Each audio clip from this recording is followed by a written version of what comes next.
किराना का दुकान कैसे खोलते हैं? किराना का दुकान खोलने के लिए आपके पास सबसे पहले एक दुकान होना चाहिए। दुकान आप रेंट पे भी ले सकते हैं या आपका खुद का है तो भी अच्छा है। दुकान रेंट पे लेते समय आपको ये देखना ज़रूरी है कि दुकान किस लोकेशन पे है, कहाँ पर है और दुकान का जगह कितना है और उसका रेंट कितना है। क्योंकि दुकान शुरू-शुरू में आप बहुत ज़्यादा बड़ा ना लीजिए, क्योंकि छोटा दुकान रहेगा तो थोड़े सामान में आप उसे भर सकते हैं और उसका लोकेशन ज़्यादा मायने रखता है। ऐसी जगह पे दुकान होना चाहिए जहाँ पर लोगों का आना-जाना रहे। इसके बाद आपको अपने दुकान में फर्नीचर करवाना पड़ेगा। फर्नीचर आप अपने हिसाब से करवा सकते हैं। किराना के दुकान में रैक बनवाया जाता है सामान रखने के लिए। आप देखे होंगे किराना की दुकानों में ऐसा रैक पे सामान रहता है, तो उस हिसाब से आपको रैक बनवाना पड़ेगा जिसमें आप 20,000 से 50,000 के बीच आप बनवा सकते हैं अपने हिसाब से। आपको एक फ्रिज की ज़रूरत पड़ेगी, सामने एक काउंटर की ज़रूरत पड़ेगी। इसके बाद इसका जो सबसे ज़रूरी भाग है वो है होलसेल मार्केटिंग। किराना मार्केट में एक सबसे अच्छी चीज़ ये है कि जैसे और सामान के होलसेल मार्केट ढूँढने में परेशानी होती है, ऐसा इसमें नहीं है। किराना मार्केट का होलसेल मार्केट लगभग हर डिस्ट्रिक्ट में होता है जिससे आप आसानी से खोज सकते हैं और होलसेल मार्केट में आपको सामान लेने के लिए भी कुछ ज़्यादा प्रॉब्लम नहीं आएगा, क्योंकि होलसेल दुकान में सिर्फ होलसेल का ही दाम लगाते हैं। ऐसा नहीं है कि आप नए हैं तो आपको लोग ज़्यादा पैसा लगा लेंगे, लेकिन फिर भी आप 2-4 जगहों पे 2-4 दुकानों में भाव का रेट निकाल के आप ले सकते हैं। ये सब कुछ होने के बाद आपको एक 5 कैटेगरी बनाना पड़ेगा, क्योंकि किराना का जो दुकान होता है उसमें मल्टीपल आइटम्स होते हैं, काफ़ी आइटम्स होते हैं। पहला है ग्रोसरी। ग्रोसरी में जैसे दाल, आटा, चावल, शक्कर, तेल, मसाला, ड्राई फ्रूट ये सब आ जाता है, तो आप एक ग्रोसरी का लिस्ट बना लीजिए। दूसरा होता है बेवरेज। बेवरेज मतलब जैसे कोल्ड ड्रिंक, जूस, दूध, पानी की बोतल ये सब। तीसरा होता है फ्रोजन फूड। फ्रोजन फूड मतलब जैसे कि कुकी, चिप्स, कैंडी, चॉकलेट, पापड़ ये सब इसमें आता है, तो इसकी लिस्ट बना लीजिए। चौथा होता है पर्सनल केयर। पर्सनल केयर मतलब जैसे उसमें क्रीम, साबुन, शैम्पू, ब्रश, शेविंग का सामान ये सब उसमें आ जाता है, तो उसकी आप एक लिस्ट बना लीजिए।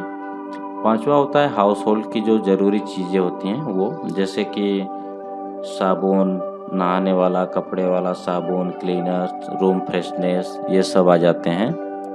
तो ये कुछ कैटेगरी होती हैं, इसमें और भी कैटेगरी आप अपनी तरफ से ऐड कर सकते हैं, जैसे कि बच्चों के सामान, उनके खिलौने और टॉफ़ी ये सब जो है।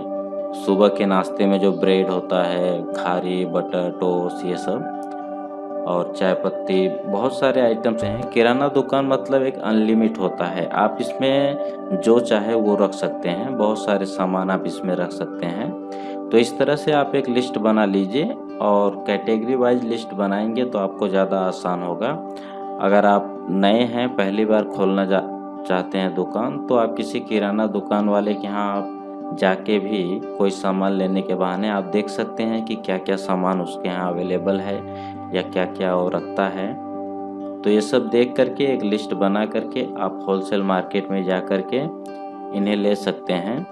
इसमें ध्यान देने वाली बात यह है कि आपको जो रेगुलर चीज़ें हैं, जिनकी ज़रूरतें डेली होती हैं, जैसे चाय पत्ती हो गया, साबुन हो गया, तेल हो गया, चावल, दाल, गेहूँ ये सब जो ज़रूरी चीज़ें हैं, इन्हें आप ज़्यादा मतलब भरिए, मतलब थोड़ा इसका स्टॉक रखिए आप। लेकिन जो वैसे आइटम्स होते हैं जिनका खपत कम है, जैसे काजू बादाम महंगा होता है तो सब लोग नहीं ले पाते हैं, तो वो थोड़ा कम रखिए।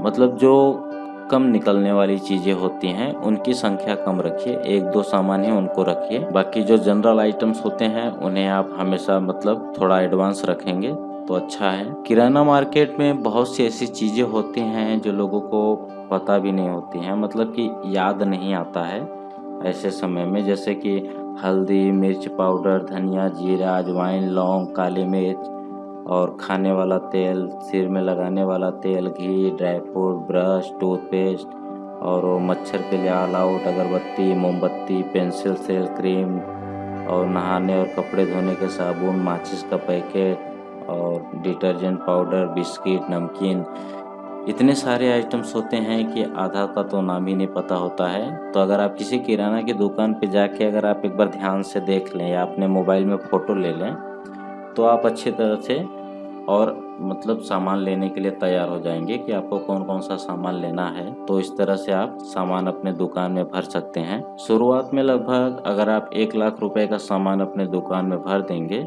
तो काफ़ी हो जाता है। फिर धीरे धीरे आपकी दुकान जब चलने लगेगी तो जो आइटम निकलने लगेगा उसकी लिस्ट बनाते जाइए, वही वही सामान मंगाते जाइए।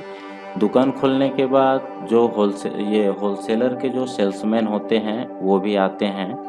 जब आपका दुकान नया खुलेगा तो वो लोग भी आएंगे और आपको अपना कार्ड या नंबर दे के जाएंगे कि ये चीज़ें हम देते हैं, तो आपको अगर इसकी ज़रूरत पड़ती है तो आप हमें ऑर्डर करेंगे तो वो आपके दुकान पे लाके डिलीवर कर देते हैं।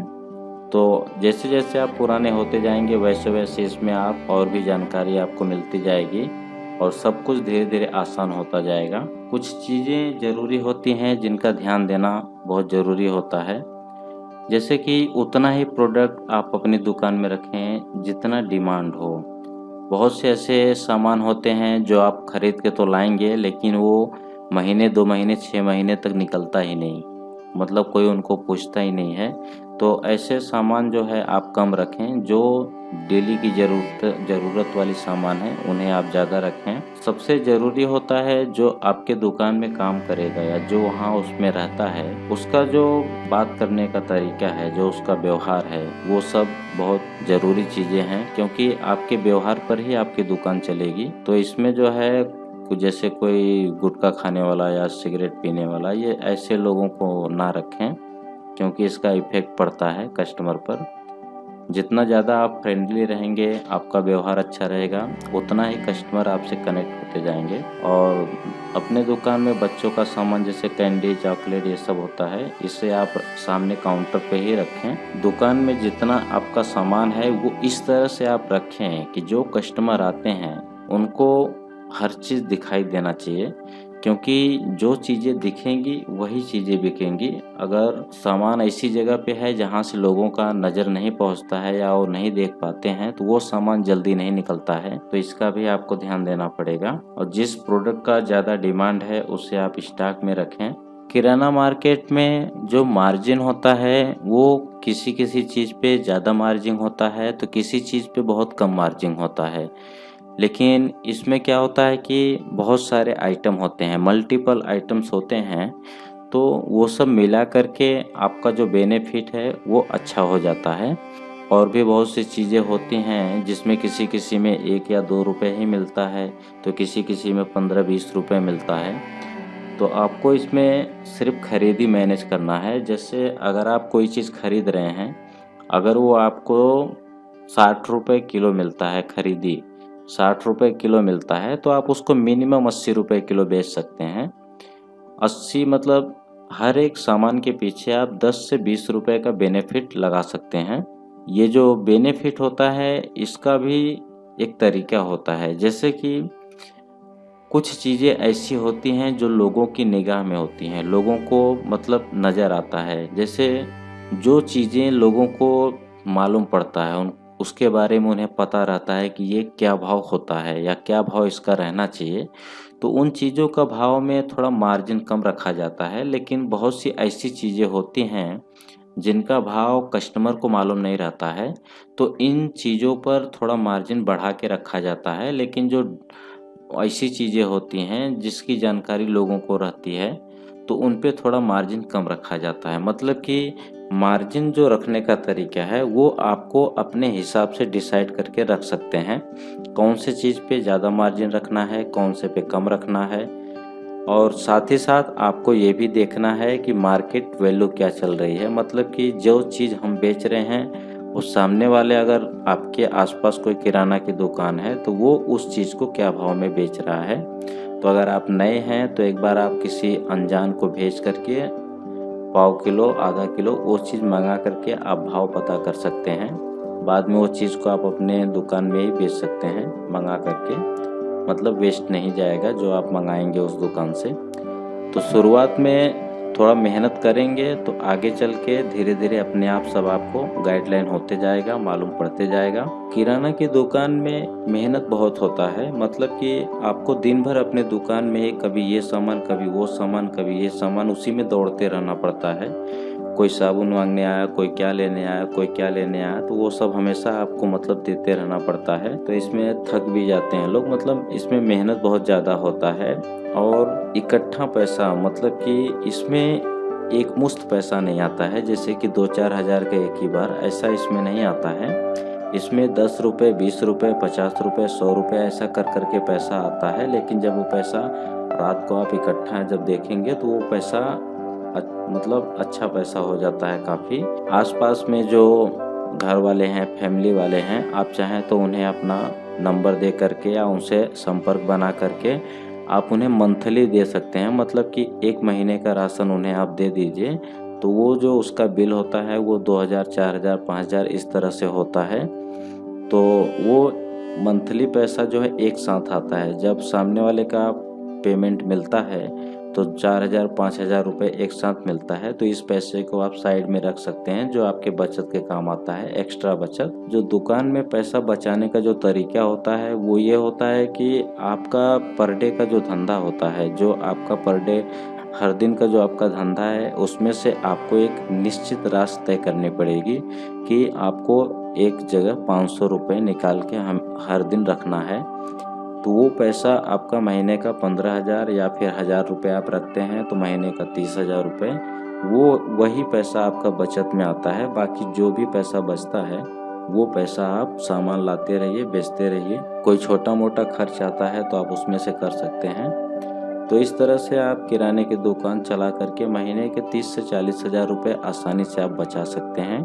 तो ऐसे ही यूज़फुल जानकारी के लिए आप हमारे चैनल को सब्सक्राइब जरूर कीजिएगा। वीडियो देखने के लिए आप सबका बहुत बहुत धन्यवाद।